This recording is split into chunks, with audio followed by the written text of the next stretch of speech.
Rain glazed the stone towers of Montclair Manor the morning she arrived, each drop sliding like quicksilver down slate roofs and vanishing into the mist that wrapped the Lawyer Valley. The carriage wheels ground to a halt on the gravel drive, spraying cold droplets across Elise Duran's hem. She lifted her skirts just enough to step down, her boots sinking into the wet earth with a muted crunch. For a breath she stood motionless, staring up at the ancient estate whose windows seemed to watch her like dark, hollow eyes. The great iron gates groaned in the wind behind her, and the scent of rain-soaked ivy filled the air. A massive oak door opened with a slow, deliberate creak. A man filled its frame, broad-shouldered, tall as the lintel itself, his black wool coat drawing the grey morning into sharper relief. Lord Adrian de Montclair carried grief the way others wore armor, and it showed in the firm set of his jaw, the faint shadow under his eyes. Beside him a small boy clung to his sleeve, copper curls damp from the mist. "You are the cook." Adrian's voice rumbled like distant thunder, low and unyielding. Elise steadied herself, fingers tightening on the handle of her worn satchel. "Yes, my lord." Her own voice betrayed a tremor she hoped the rain disguised. For a moment he studied her, and she felt the weight of his gaze like a hand against her skin. Perhaps he had expected someone older, a gray-haired matron with flour-dusted hands and little else to recommend her. Instead he found a woman of quiet strength, dark eyes bright beneath the hood of her cloak. His scrutiny lingered a heartbeat too long before he turned abruptly, the movement of a man unwilling to admit surprise. "The kitchens are this way." She followed him across the echoing marble hall, the boy's small footsteps pattering between their heavier ones. Chandeliers loomed above like frozen constellations. Portraits of long-dead Montclairs lined the walls, their painted eyes tracking her progress as if measuring the worth of the stranger who dared enter. The kitchen lay in a cavernous stone wing at the manor's rear, cold and smelling of ash from fires long dead. Elise set down her satchel and took in the neglected hearth, the dust-furred shelves, the dull gleam of copper pots that had not sung with heat in months. "You may begin tomorrow," Adrian said, his tone clipped, but something flickered in his eyes, a spark quickly hidden. He turned to leave. "My lord," she ventured, "may I start tonight? A house this grand should not go to sleep hungry." His back stiffened, and for an instant she feared she had overstepped. Then he gave a single, almost imperceptible nod. "As you wish." By nightfall, scents of rosemary and warm bread threaded through the corridors like a forgotten hymn. Flames danced in the long-neglected hearth, casting gold across the blackened beams. Lucien, the boy, crept in first, his wide eyes reflecting the firelight. He perched on a stool as she ladled soup into a bowl, his small hands cupped as though cradling treasure. "What is it?" he whispered, inhaling the steam.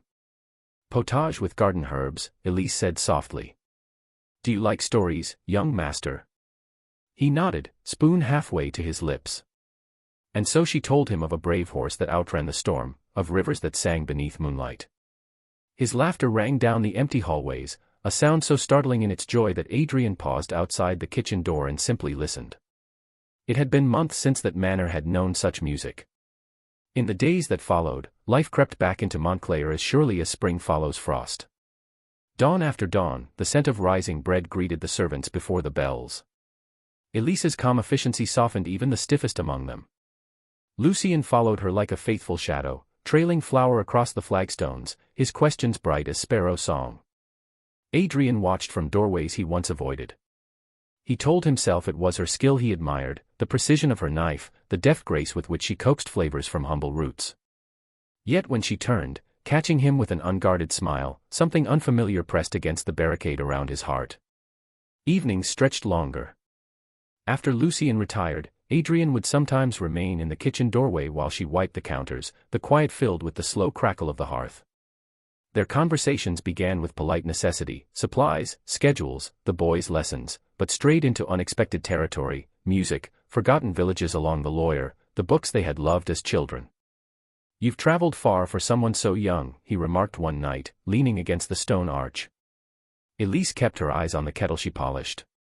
"Farther than I planned," she said, and offered nothing more. He sensed the barricade in her silence, as firm as the one he himself had built. A curious kinship stirred, two people bound by pasts they would not name. The servants, however, whispered freely. In the laundry rooms and narrow servant halls, speculation bloomed like weeds. Who was this woman with the poised carriage of a lady in the hands of a laborer? Why did the widowed Marquis linger near the kitchens where once he had rarely tread? One afternoon Adrian intercepted a sharp remark from the steward, a hint too close to insult. The Marquis's gaze hardened, and the men fell silent. Yet Adrian said nothing to Elise. He told himself it was unnecessary, but beneath that reason lay a truth he barely admitted. He feared that drawing attention to the gossip would mean confronting the quiet pull between them. Spring rains gave way to sudden bursts of sun. On a rare clear morning, Elise led Lucien to the overgrown orchard. She showed him how to coax blossoms from stubborn branches, her laughter carrying across the rows. Adrian approached unseen, the sight of them stirring something both tender and fierce. For a fleeting instant he imagined this was his family whole again, life reborn from ashes. But memory struck as swiftly as a gust of cold wind, the memory of a wife lost to fever, of vows broken by death. Desire tangled with guilt until he turned away, the weight of his heart heavier than any estate. That night, long after the household slept, Adrian walked the silent corridors. He paused outside the kitchen where the faint glow of embers still lingered. Through the half-open door he saw Elise bent over her ledger, candlelight catching the sheen of her hair. She looked up suddenly, sensing him. Their eyes met, and for a moment the vast manor held its breath. Neither spoke. The hush was thick with words unsaid, with the restless awareness of a boundary neither dared cross. Adrian's fingers tightened on the doorframe, a silent battle waged within. At last he inclined his head, a gesture both farewell and acknowledgement, and stepped back into shadow. Elise watched the darkness swallow him, her own heartbeat loud against the quiet. She had come to Montclair seeking nothing more than employment and anonymity, yet each day drew her further from the solitude she once believed unshakable. In the hush of the sleeping manor, the rain returned, tapping gently against ancient glass. Somewhere in the echoing halls, a widowed Marquis wrestled with feelings he had sworn never to feel again, while a young woman with secrets of her own lay awake, wondering why the sound of footsteps in the night made her heart ache with both fear and longing. Weeks passed beneath the hush of winter, the world beyond Montclair Manor muffled by snow and endless gray sky. Inside, the rooms that had once echoed with silence began to breathe again. Fires burned longer. Laughter, delicate at first, grew sure. Elise moved through those stone halls as if she had always belonged, her quiet presence knitting the household together stitch by careful stitch. Lucien shadowed her steps, his small voice bright as birdsong, and even the servants, once wary, found themselves drawn to her warmth. Adrian watched from a distance he pretended was deliberate. Each evening he returned from affairs in the village to find the manor alive with sense of time and roasted game, alive with his son's eager stories of baking bread or chasing phantom nights through the corridors. More than once he paused in the doorway of the great kitchen, unseen, while Elise bent over her work, lamplight burnishing her dark hair. Something in her calm efficiency, the graceful precision of her hands, unsettled him more than any political intrigue. One night, after Lucien had been kissed goodnight and the house lay wrapped in quiet, Adrian lingered longer than custom allowed. The air in the kitchen was rich with the fragrance of honey and yeast. Elise stood at the table rolling dough, sleeves dusted with flour, her brow furrowed in concentration. He found himself reluctant to break the spell. "You've transformed this house," he said at last, his voice low, almost reverent. She looked up, a strand of hair falling loose to frame her cheek. "I only cook, my lord." "You do more than that." The words hung between them like the breath of the hearth, warm and dangerous. She did not answer, and for a heartbeat neither moved. He reached for a candle beside her, their hands grazing, a fleeting contact that felt like the strike of flint. Her breath caught, his own chest tightened. The moment stretched, electric, until propriety snapped it. Adrian withdrew, the faintest tremor betraying him. For days afterward he wrapped himself in formality as if it were armor. He reminded himself of lineage and duty, a Marquis bound to alliances forged generations before, to expectations cold as the stone floors beneath their feet. His late wife had carried royal blood. To the world, a cook, no matter how captivating, could never be more than a servant. So he built walls of polite nods and curt instructions, hoping distance would dull the memory of that single spark. But the heart rarely obeys decrees. Snow fell thick one evening, a sudden storm that swept through the valley with a ferocity neither had expected. The wind howled around the gables, rattling the ancient glass. Adrian, returning from the stables, found Elise in the conservatory, gathering the last of the potted herbs before the frost claimed them. Candlelight flickered over her face, throwing gold across her dark eyes. "You should not be here," he said, though he stepped inside and closed the door against the gale. "And yet you came," she answered softly. He could have blamed the storm, the draft, the need to secure the windows, but the truth lay bare in the quiet that followed. Outside, snow blurred the world to white silence. Inside, the air shimmered with unspoken thoughts. He spoke before caution could intervene. "Since my wife died, I believed the house, my life, would remain empty. But you," he broke off, startled by his own confession. Elise set down the sprig of rosemary she held, her gaze steady. "I never meant to intrude upon your grief. You have done nothing but bring light," he said, his voice rough. "And I." The rest dissolved into the hush of falling snow. He took a single step closer, drawn by a force older than reason. She did not retreat. Her breath trembled, and in the flicker of candlelight he saw the soft rise of her chest, the delicate curve of her lips. For one reckless heartbeat, the world outside ceased to exist. Then he caught himself. The weight of duty, of rank, descended like the storm outside. He turned sharply, the movement abrupt enough to stir the candles.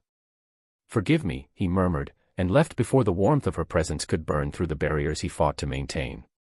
Days stretched taut with unspoken longing. They moved about the manor like two souls orbiting the same hidden flame, careful never to meet alone, yet drawn again and again to the edges of each other's lives. Adrian felt her absence in every room she vacated, tasted her presence in every meal she prepared. And Elise, though she never voiced it, carried the memory of that near confession like a secret ember against the cold. One evening Lucien persuaded them both into the drawing room for a game of chess. The boy dozed halfway through, his head nodding against his father's shoulder. Adrian looked across the board to find Elise watching him, eyes luminous with a tenderness she could no longer disguise. He wanted to reach across the table, to close the space that society insisted must remain. Instead he gathered his son and bid her good night with a restraint that cost him sleep. Winter deepened. Snow turned the gardens into a world of glass and pearl. Inside, the conservatory became their unspoken refuge. Sometimes Adrian found her there at dawn, tending fragile shoots with a devotion that stirred something raw in him. He longed to speak, to bridge the chasm of class and expectation, but every time words rose, duty choked them back. The night came when the storm returned, fiercer than before. Lanterns flickered in hallways, wind shrieked like a living thing. Adrian discovered Elise alone again in the conservatory, the candlelight trembling against the glass. He entered without thought, the door closing softly behind him. "You should be by the fire," he said. "So should you," she replied. They stood only a breath apart, the scent of crushed rosemary and melting snow thick between them. Adrian felt the world narrow to the space of her gaze. "I cannot," he began, but the words faltered. "Nor can I," she whispered. The silence that followed was not emptiness but a charged stillness, as if the manor itself held its breath. Adrian reached for her almost against his will, fingers brushing a stray curl from her temple. Her eyes closed, a soft surrender. A single heartbeat passed, the edge of a kiss hovering in the air, then the candle guttered, and with it his fragile resolve. He stepped back, chest heaving. "This cannot be," he said, voice raw. "The world would not forgive it." Elise opened her eyes, pain and understanding mingling there. "The world does not live here," she said gently. But he had already turned away, the weight of centuries pressing him toward the door. Behind him, the storm raged, and the fragile warmth of what might have been flickered like the dying flame of the candle they had nearly shared. That night neither slept. Adrian stood at his window long past midnight, watching snow swirl across the courtyard like 1,000 restless ghosts. In the kitchen below, Elise sat by the dying fire, fingers curled around a cup gone cold, listening to the manor creak and sigh. Both felt the same ache, the same impossible longing, each wondering if the heart could ever truly be bound by rank or reason while winter held the world in its quiet, merciless grip.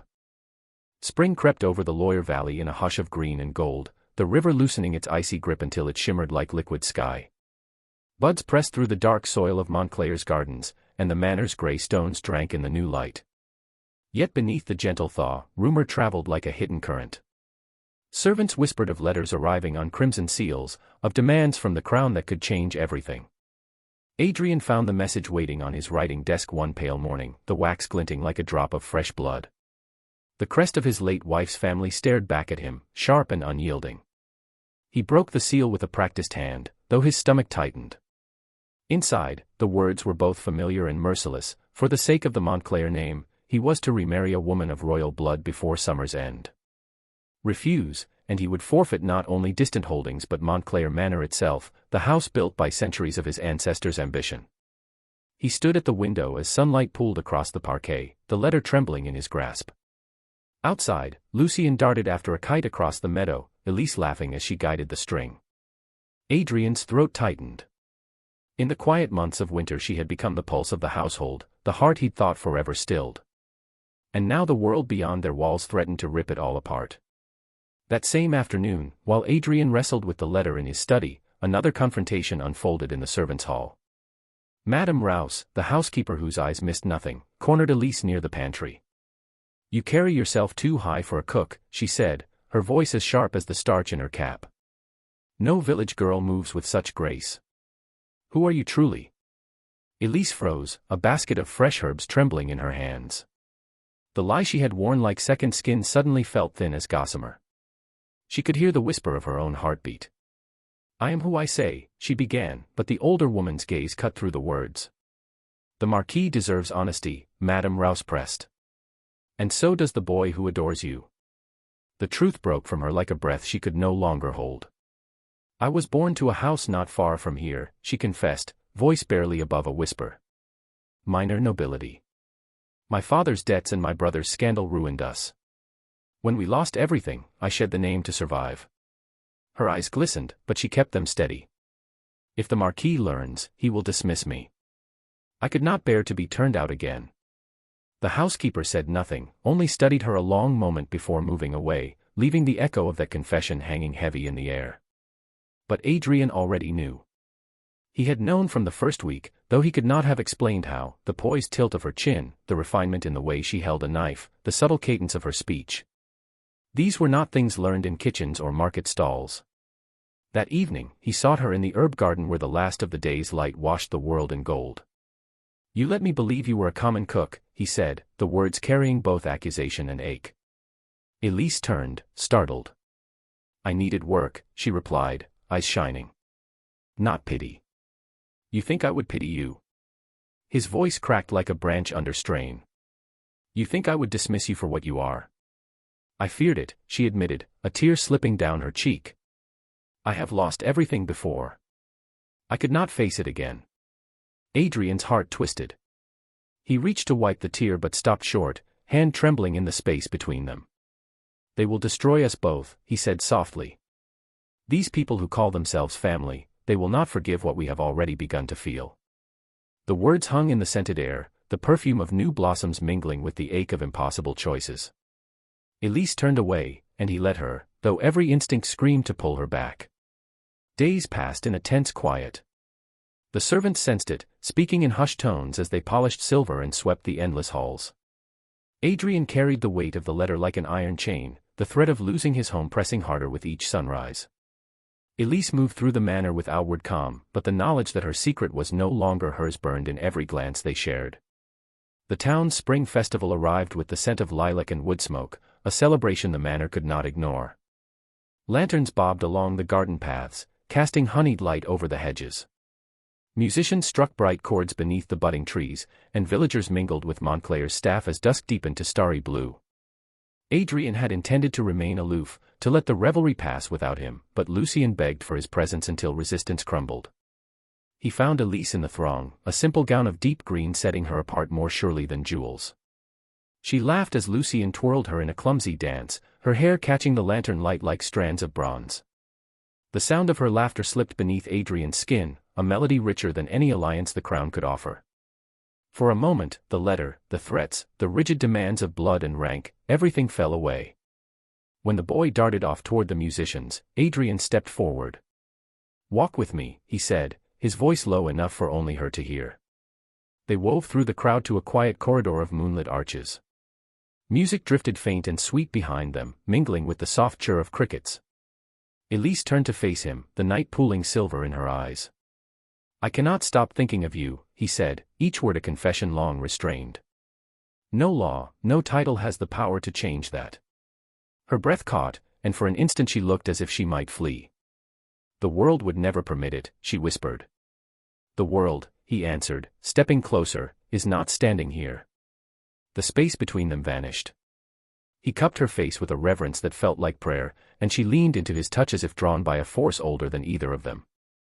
When their lips met, it was not the shy graze of a stolen moment but a vow carved in moonlight and fire, a promise against the cold decrees of courts and crowns. For that suspended heartbeat, the manor ceased to be a prison of lineage and expectation. The night held only the warmth of their breath, the taste of defiance. Lanterns swayed in the distance, and the stars above bore silent witness as desire burned away the last remnants of caution. When they parted, the world returned in a rush, the distant music, the rustle of the orchard leaves, the knowledge of all that waited beyond the garden walls. Yet neither stepped back. Their foreheads rested together, and in the quiet Elise whispered, "Whatever comes, this moment is ours." Adrian closed his eyes, feeling the weight of centuries lift for the first time since his wife's passing. Ours, he echoed, knowing that with this single word they had crossed a line no edict could erase. The festival's music swelled again, but within that moonlit corridor the Marquis and the woman who had dared to love him stood bound by something stronger than title or fear, a forbidden flame that no kingdom's crest could ever extinguish.